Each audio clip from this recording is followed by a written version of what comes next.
Hello everybody, welcome back for another video. Hope you're all doing well and having a great day. First up, Ripple has officially joined the Hyperledger blockchain consortium. Hyperledger announced Wednesday that Ripple is among 14 companies to join the group, which first launched at the end of 2015, and to date has added more than 200 firms and organizations to its ranks. Also joining the group is the CU Ledger, a separate consortium backed by a group of credit unions that last year formed an industry-focused services company.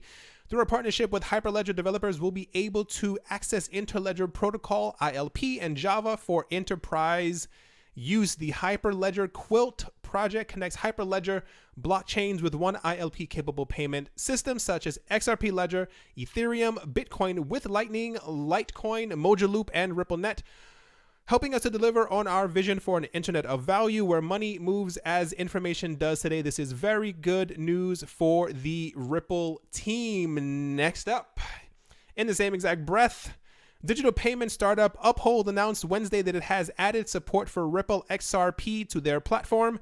XRP joins Uphold's existing list of currencies and cryptocurrencies that can be bought or traded with Bitcoin, Ethereum, and Bitcoin Cash, among others, already on the menu. So apparently there was a Twitter poll that went around where you were able to vote on, I guess, which coin they were going to add next. XRP got 51%, but this also follows what we spoke about a couple of weeks ago. There is a, his name is Greg Kidd. He's a very wealthy, rich, I don't know how much money he has. He gave, apparently he joined part with Uphold, and part of the stipulation for him joining was for them to add XRP to their platform after he gave them a bit of a investment. I was going to say a donation, but it's definitely an investment. So apparently on Uphold, you are actually able to do a couple of things. I thought it was just cryptocurrencies. XRP can be exchanged with no fees being charged and can be traded or used in transactions across Uphold's existing offerings, according to statements. These include 7 cryptocurrencies and 23 fiat currencies on top of 4 precious metals.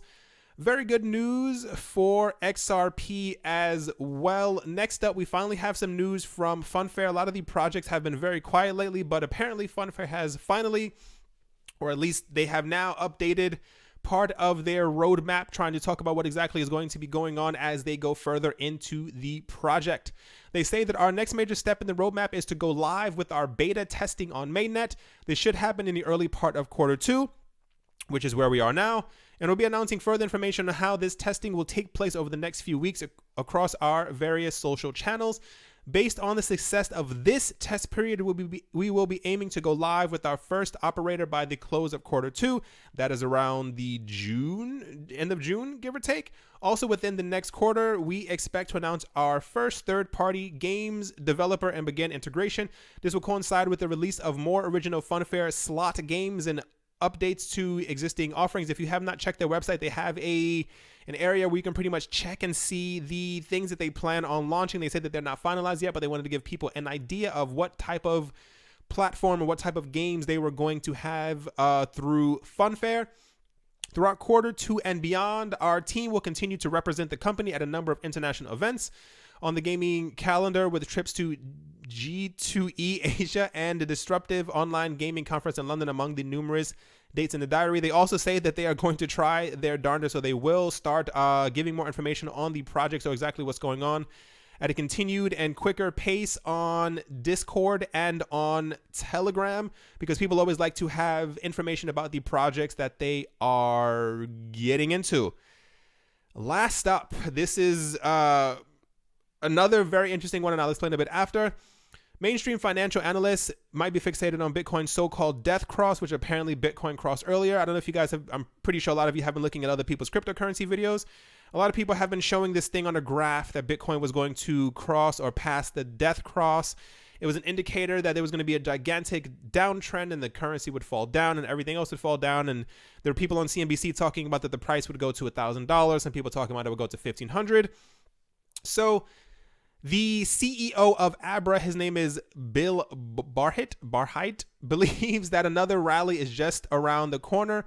Barheit, who once designed trading systems for Goldman Sachs, told Business Insider that hedge funds and other institutions are beginning to see crypto assets as a huge opportunity, and that all hell will break loose once they begin investing in the nascent markets. I talked to hedge funds, high net worth individuals, even commodity speculators. They look at the volatility in the crypto markets and they see this as a huge opportunity. Once that happens, all hell will break loose, he said. Once the floodgates are opened, they're opened. There are a lot of, if you look at, I know they're not that easy to find, but I look at these things kind of all day. If I have nothing to do, I'm always into watching things about crypto. There are a lot of really rich people, and they say that the number one reason that they're actually into crypto is because of the volatility. You would expect that they would be staying away because, you know, the prices go up and down. These people know how to work the markets. They have people who work for them who know how to work the markets, and they're making a tremendous amount of money day trading and using bots to trade because of the volatility in the market. You may think that people are losing money when prices go down. They are not, because they have people and bots, like I said before, who know exactly what they're doing and how to play the market so that they get money even as the market goes down. He says that institutional interest is already starting to tick up in Japan, which he said is a leading indicator of what will soon happen in the West, regardless of retail interest, which has seen a sharp decline in recent months. There really is zero large scale institutional money from the West in crypto right now.